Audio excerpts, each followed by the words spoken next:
ओडिशा प्रदेश रे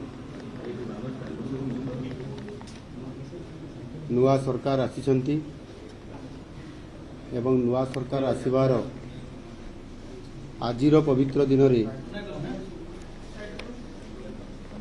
लोकसभा भवन रे आज प्रवेश होईची एवं मु मो कार्यालय को आसी आज ऑफिस कार्य रे विधिवत भाव में आज मोर आसन रे बसी कार्यारंभ करिछि। भौतिक प्रगति सह सांस्कृतिक प्रगति को आम सरकार प्राथमिकता दियाजिबो। ओडिया अस्मितार प्रतिष्ठा अभिवृद्धि संरक्षण और प्रसार को गुरुत्व दियाजिबो।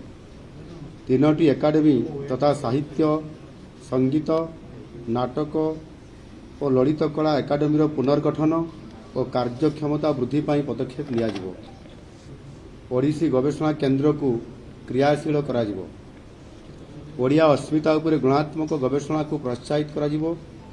ओडिशा रे पठन अभ्यास वृद्धि और लाइब्रेरी आंदोलन को व्यापक और व्यवस्थित कराजिबो।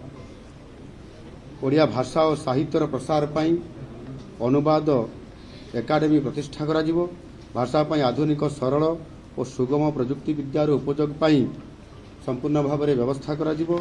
ओडिया भाषा भवन अस्मिता भवन निर्माण कराजिबो। भाषा कमिशन गोटे गठन कराजिबो।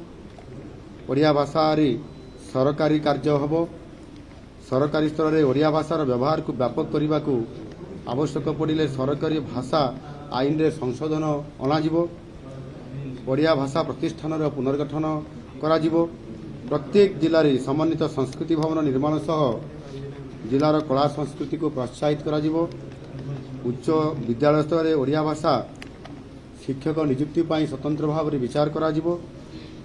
बरुणई ठारे पाइक एकाडेमी और स्मारक निर्माण को त्वरान्वित कराजिबो। राज्यर विभिन्न ऐतिह्य पीठर विकास को गुरुत्व देवाकू आम सरकार संकल्पबद्ध। सबु कार्य लोक मानकर सहयोग सहभागिता और परामर्श रे कराजिबो। ओडिया अस्मिता क्षेत्र में आउ कौन कराजिबा दरकार सेथिपाई मध्य लोक मानकर ठारू प्रस्ताव आह्वान कराजिबो एवं आगामी दिन में मध्य समान प्रस्ताव आम सरकार को प्रदान करि पारिबे। एहा सहित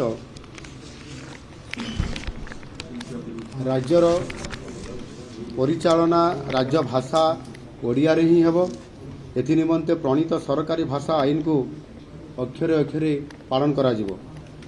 दरकार पड़े एथिरे आवश्यक संशोधन करी आईन को आहुरी सशक्त कराजिबो।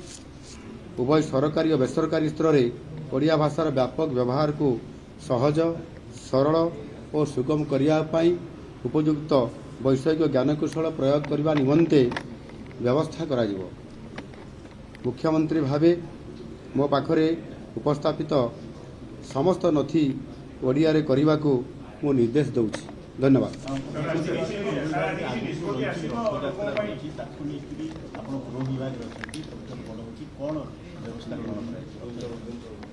रथयात्रा बाबद जहाँ व्यवस्था करा कथा जो दिन समीक्षा बैठक पुरी रे बसीथिला समस्त कथा को मु उल्लेख कर सारी। एणुक एथर जेहेतु विरल रथयात्रा होउची एवं यह 53 वर्ष पर करा जाउची सेथिपाई जो आवश्यक जहाँ पदक्षेप नेबा कथा ताकू संपूर्ण भाव में तार समीक्षा बैठक रे एक आलोचना करा जाय कि विभागीय अधिकारी मान को निर्देश दिया जाइछि एवं मंदिर परिचालना समिति रे जो विभिन्न नियोग अछि एवं सेवायत मानक द्वारा जो कार्य करा जाउछि ताकू सुचारू रूपे करिया पई समानक सहित सबु वर्गर समस्त सेवायत मानक सहित और नियोग मान सहित सदस्य मान सहित आलोचना हो सारी।